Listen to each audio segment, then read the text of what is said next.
My colleague Austin Kim spoke with Olivia Enos. She's a senior policy analyst at the Heritage Foundation. So China claims Taiwan as part of its own. How does Taiwan actually have the authority to offer something like this? Because the Chinese government is certainly not pleased with this declaration.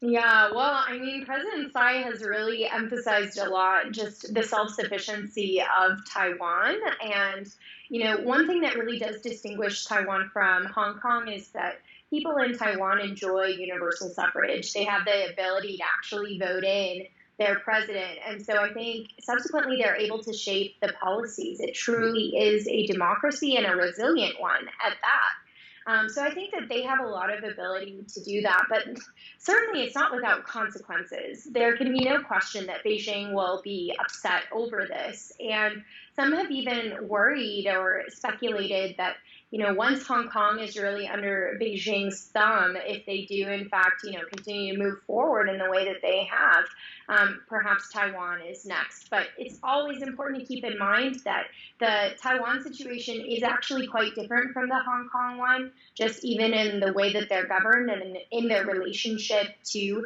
the People's Republic of China. So keeping that in the back of our minds, I think that should alleviate some, sort of immediate or short-term concerns about Taiwan's sovereignty. Is there interest from the Hong Kong people to leave the city, given all the tension? I mean, the fact that this new national security law is, the resolution has passed, the law will likely come into effect in a couple of months, and I think Hong Kongers are looking at a future that is very much so outside of their control. And Hong Kongers have enjoyed some of the most immense freedom over the last several years. I mean, Heritage's Index of Economic Freedom has ranked Hong Kong as the freest economy in the entire world since the beginning of the index more than 20 years ago, up until this year when it slipped into the second place. But the average Hong Konger enjoys a lot of freedoms, a lot of prosperity. And I think that Beijing, in taking this gamble and essentially, pushing forth a law that will end the one country, two systems, they are going to sacrifice a lot of the freedoms that made it possible for Hong Kongers to enjoy that freedom and prosperity that they have so far.